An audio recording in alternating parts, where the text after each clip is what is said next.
I was coming to the floor today to talk about legislation we just got passed in the last week in the Homeland Security Committee with the hopes that I can convince some of my colleagues to join us in this effort, and I'll talk about that bill in a moment. But first, let me, if I could, address the photograph and the comments from my colleague from New Jersey. He showed a tragic photograph that so many of my constituents and all Americans have seen. Oscar Alberto Martinez Ramirez and his daughter, Valeria, face down in the Rio Grande. This man came from El Salvador. We don't know all the details yet, but clearly he was interested in coming to the United States, applying for asylum, as so many others have come, hundreds a day, thousands a week, hundreds of thousands a month now, overwhelming the infrastructure at the border, pulling 40 to 60% of our Border Patrol off the border to deal with the humanitarian crisis that has occurred. That tragic photograph, and it is a horrific photo of a daughter clinging to her father's neck, having drowned in the Rio Grande, coming over from Mexico. That tragic photo should be a wake-up call. I agree with that. But it should not be a wake-up call to have us continue to point fingers around here at the other side and blame someone else for the problem. It should instead be a wake-up call for solutions, for bipartisan solutions, because that's all that works to be able to resolve these issues. I hope the first step will be taken today, because I just learned as I came to the floor that the House of Representatives is now considering taking up the legislation we passed here in the Senate just yesterday that provides immediate emergency funds for humanitarian assistance to the border. That's needed right now. We passed it with over 80 votes here in the Senate, 82 votes with 9 of our members absent, I believe. Over 82 votes is very unusual for anything to pass around here, particularly something so substantial. It's bipartisan. It came out of the Appropriations Committee with a 30-to-1 vote to get these funds and these resources down to the border now to help with this true humanitarian crisis that we're facing. Everyone must acknowledge that. The House was balking at that. They were sending us another bill that had some partisan elements to it that no Republican could support in the House, not a single one. Finally, I think they have decided to pick up our bipartisan bill and pass it, and thank God, because now the President can sign it and that aid can go down to our border immediately where it's needed. But I have to be frank with you, that humanitarian aid going down to the border is not enough, because I don't think it would have had an impact on the tragic photograph that was talked about on the floor earlier.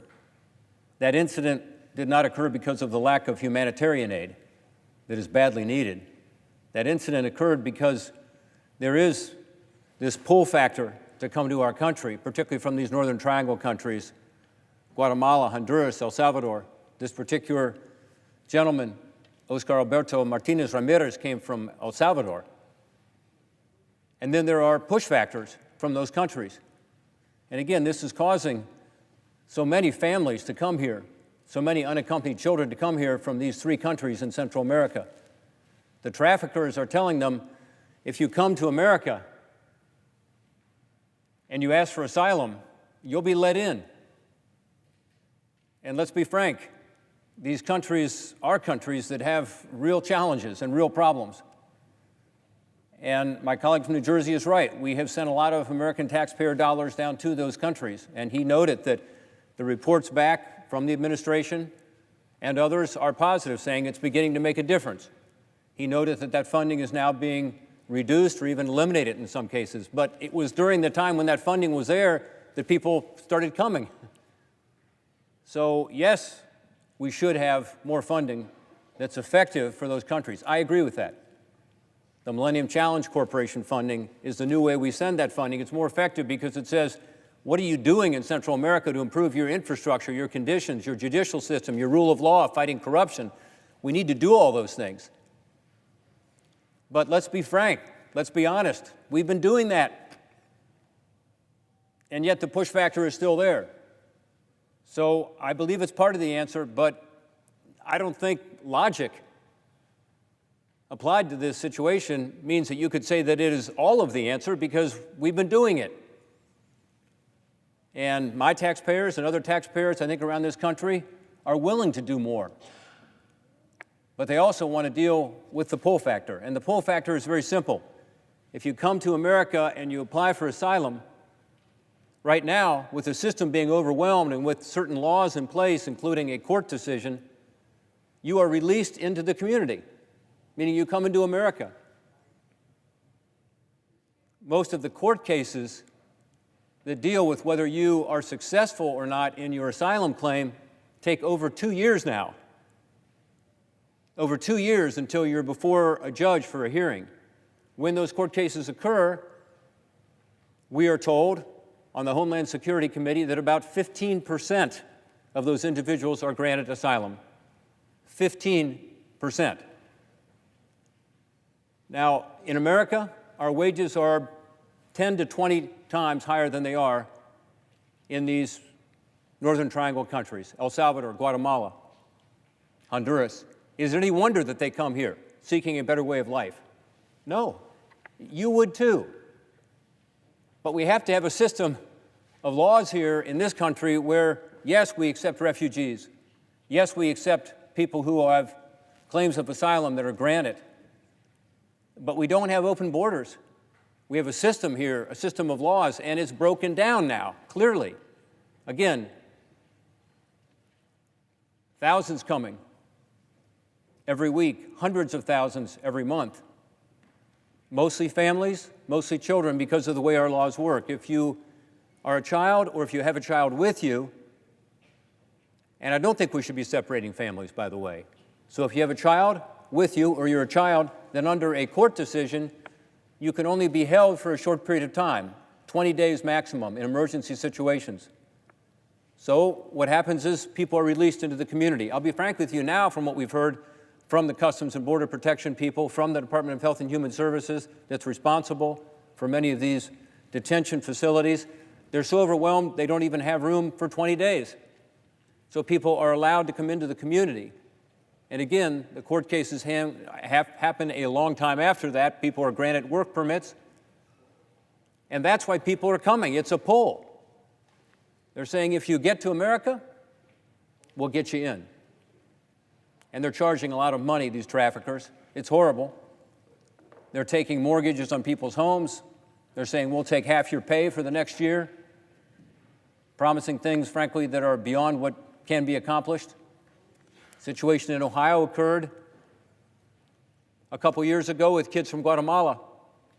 They were told, unaccompanied kids coming from Guatemala, you can get in, it's good, we'll take care of you.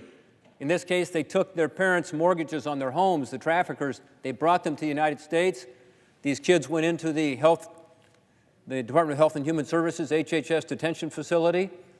They were then sent out to sponsor families, which is what they do. They take these children that are minor children, underage, send them to sponsor families.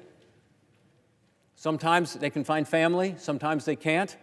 In this case, our own government sent these kids back to the traffickers because the traffickers applied for the very kids they had brought up from Guatemala. Despite claims, promises to their parents that they would give them an education, they'd get a good education with a family, taking care of these kids. You know what they did with these kids? They put them on an egg farm in Ohio, underage kids, and exploited them. Took away their pay, had them live in conditions none of us would find acceptable for any member of our family. They had them living in trailers, some of them under trailers, on mattresses without sheets, working 12 hours a day, some of these kids working 6 days a week, some 7 days a week. This is not America, and yet this was happening. Again, our system is broken. These traffickers were exploiting these children. Finally, in this case, law enforcement stepped in, and we've been able to indict the traffickers and convict the traffickers. Thank goodness. But this is not a situation that can continue or should continue. In the tragic photo or the story I just told, the answer is not pointing fingers politically. Blaming Donald Trump isn't going to solve this problem. We need as a body to change the laws. We need as a body to provide more effective aid to those countries. That's true. The push factors and the pull factors both need to be addressed. But if we just play politics with this on both sides, We will have more unnecessary deaths. We will have more tragic situations. So, again, I plan to come and talk about something else, and I will briefly. But I must say, with regard to this immigration challenge we face as a country, I hope this tragedy that we've now all seen online, on TV, serves as a wake-up call to get to bipartisan solutions that actually help solve this problem. Stop the push factors and the pull factors that will continue to bring hundreds of thousands of people from these three countries to our border, which has overwhelmed us. Today, there's a start. Today, there's a start with the humanitarian aid package. Thank goodness. Tomorrow, we need to get to work to talk about these bigger problems. And I will say, I've worked with some of my colleagues on this on both sides of the aisle. I heard the words today from my colleague from New Jersey about refugee processing centers. I think that's part of the answer. In the Obama administration, you could apply for refugee status from your country, El Salvador, Guatemala, Honduras, not come to the border. The refugee criteria is almost identical to the criteria for asylum. The United Nations does this all over the world. I agree, that's a much better solution. Let's have these processing centers in the Northern Triangle countries. Let's have one in Mexico. Maybe one in Mexico on the southern border with Guatemala, maybe one in the northern border of the United States. Let's deal with this processing problem. Let's determine who is qualified, that has a legitimate fear of persecution. Again, 15% of them are now being granted. The other 85% are not. And for the others, we have to say, you can apply to come to the United States like everybody else does, from Mexico, from the Philippines, from India, from countries in Africa. And we need to continue to be a generous country with regard to immigration. But we have to have a system of laws. And we have to stop these tragedies where people are being told by traffickers, you can make this journey to the north. It'll be fine. It's not fine.